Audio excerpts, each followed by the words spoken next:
Ladies and gentlemen, boys and girls, and children of all ages, your boy is back.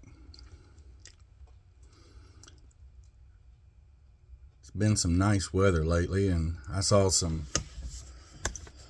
motorcycles going down the road, and one of them kind of reminded me of my old Wolfpack, my chopper, that I miss desperately. If I could find that thing, I'd buy it again. Anyway, guy was wearing a half helmet, and it was undone though, so it really wasn't going to provide him much protection. But it got me to thinking about the time I put forward foot controls on my bike. You know, I didn't do a lot of work on my bike. I always paid to have it done, but this one I knew I could do, so I put the forward foot controls on, and I was quite proud of myself. For a second, I almost just jumped on the bike and went for a ride, you know, just around the neighborhood real quick, just to test it out. And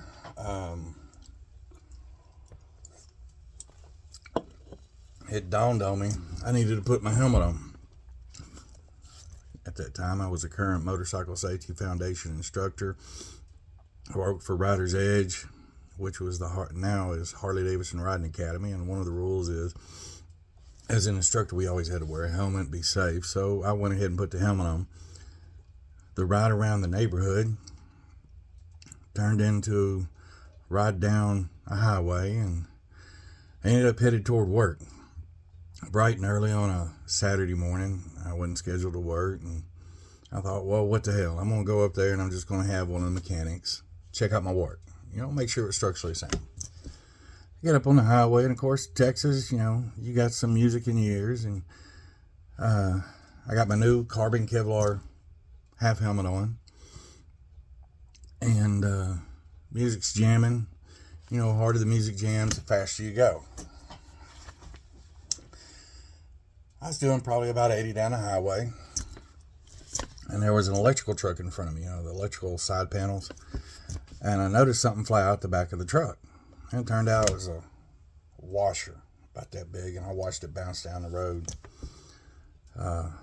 Wind was whipping pretty good down in Texas, and he was probably doing about 82, so the wind was catching them and throwing them out to, you know, every few minutes one would pop out, and me being stupid, I was kind of dodging them on the bike and weaving back and forth and kind of enjoying myself. And one of those washers bounced out as I got closer to work, and it bounced and bounced, and I was going to pass pretty close to it, and it hit, and it bounced in an odd direction, came up and was coming straight toward me. So I ducked and went down like this, and I felt that sucker hit my helmet. Bam! I ain't gonna lie, I saw stars, but I was okay. Had a few more miles to ride, and I was riding, and people were staring at me, and a couple of them honked the horn. I thought they just liked the bike. You know, nice custom paint job, root beer candy metallic plate, 15 coats of candy, 15 coats of clear, ghosted in wolf paw prints, the whole 9 yards. You know, had a little half mask up to here that looked like the bottom of a skeleton mask, and you know, I looked badass, you know. Sunglasses on, helmet on. Well, my dealership, it had these service bay doors that when you broke a I beam, they automatically open, and I broke that and eased on in, and we had a female mechanic that was near the door, and she turned, looked, and she screamed bloody murder. I thought, what the hell? I put the kickstand down, everybody's staring at me, and next thing I know, I'm surrounded by people. I am surrounded. And everybody's like, are you okay? What's wrong? What are you doing? Da-da-da-da. And they're going on and on and on. And I'm like, whoa, whoa, whoa, whoa, whoa, whoa, whoa, whoa. What the hell's the issue? Like, Kevin, you're bleeding. I said, no, I went like this. My hand came back scarlet, blood red. Somebody helped me with my helmet off, and that washer that had hit my helmet was stuck in my helmet. It penetrated carbon Kevlar, about that much of high impact protection foam, and it had a little nipple on the side of it, you know, a little metal piece sticking out. And that piece just gouged me, went through the carbon Kevlar, the protector's foam, the comfort liner, and it just pierced my skin. And if anybody's ever had a cut on their head or forehead or face, you bleed like a stuck pig.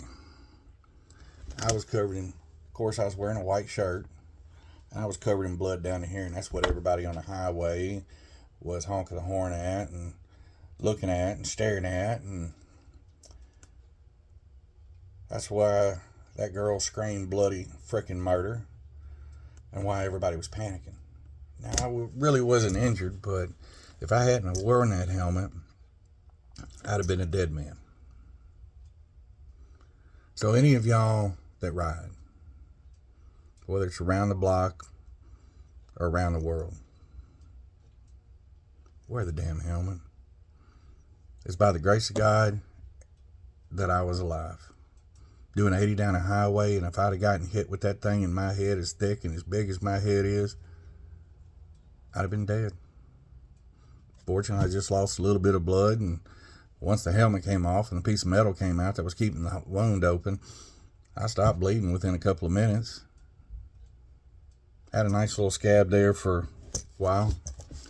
Somewhere in my boxes, somewhere I used to take that helmet with me to classes and show people, wear your damn helmet. It was a freak accident. Nobody had any idea. But if it wasn't for that, I wouldn't be alive today to tell you the story. Peace, love, and nacho grease. Keep the rubber side down, because it works better that way.